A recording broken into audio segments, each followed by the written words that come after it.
Hey guys, it's time for my Battlefield 3 review, and my long-anticipated Halo Reach review will be tomorrow, so make sure you check that out when it comes out.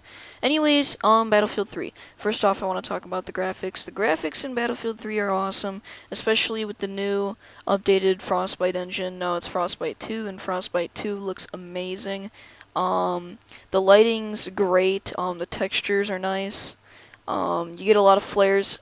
Just the lighting is probably the most notable thing, but it looks really nice. Then go over the game modes. First, I want to go over single player. A lot of people didn't seem to like the single player, but it wasn't that bad. The single player is actually, it was pretty good. And the story was fun. The gameplay was fun. I liked the campaign. And anybody who says it's cliche or something, because anybody who's watched that review knows exactly what I'm talking about. But anybody who says it's cliche or something, or says that it's cliche because there's Russians, okay, you haven't played the campaign. If you say it's cliche because it has Russians or the Russians are the enemy, you have not played the first level. The Russians aren't the enemy, retards. The first level states that. The first level. And then, spoiler alert, in the end, the Russians are your friends. They're the allies. So, anybody who says anything like that about the campaign hasn't beaten it or hasn't paid enough attention. They're just stupid.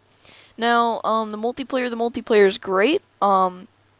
There's tons of unlocks, tons of rewards, and all that stuff. It takes you a while to. It took me at least 20 to 40 hours to completely level up all of my classes, mainly because I don't play Recon that much. But on top of that, it'll take you a lot of time to get all the unlocks for your weapons, and then all the ribbons and medals if you want to be a completionist and get those.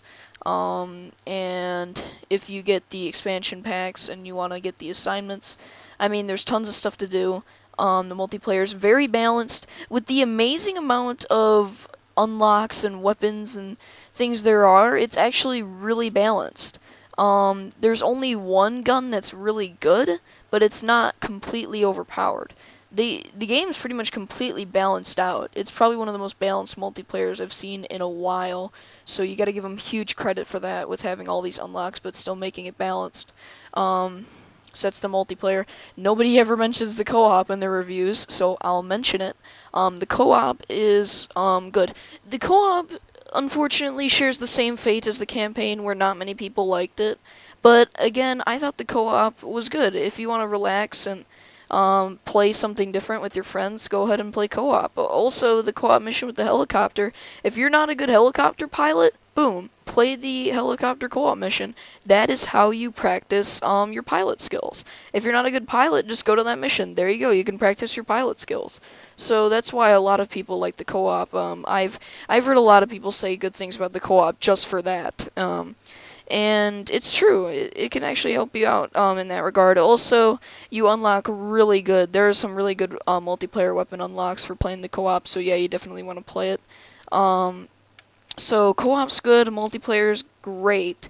And campaign is pretty good too. One last thing to go over is Battlefield Premium. Battlefield Premium is basically Battlefield's, or sorry, EA's answer to Call of Duty Elite. And Battlefield Premium's good. It's a good deal. The only thing I don't like about it is that people who bought the limited edition basically got screwed over because you didn't save any money at all when it said you would, but really you didn't. So that kind of ticks me off. But other than that, Battlefield Premium's great. Unless you've bought like Back to Karkand and Close Quarters.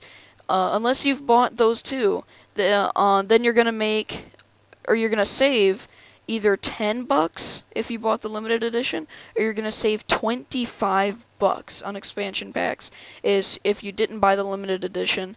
Also with some other goodies thrown in with like such as camos, a new knife, dog tags, and the bonus content drop. There's also strategy guides, which nobody really cares about those.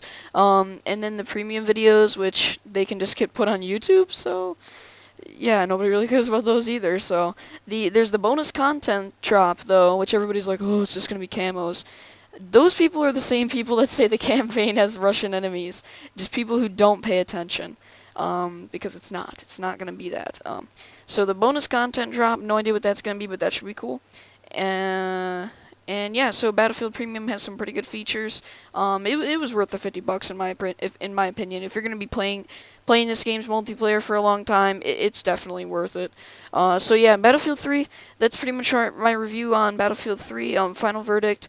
Definitely going to give this game a, I don't know. I'll give it a 9.5. I'll go with 9.5. Is this the first 9.5 I've done? No, Arkham City got a 9.5. Yeah, I'll give this game a 9.5. Also, something I really quickly want to point out, in my Forza 3 review, I said I gave that game an 8.5. I should have gone 9. I'm going to change that to 9 in like an annotation. But, yeah, so Battlefield 3, give it a 9.5. Great game. Go ahead and try it out. It's pretty good.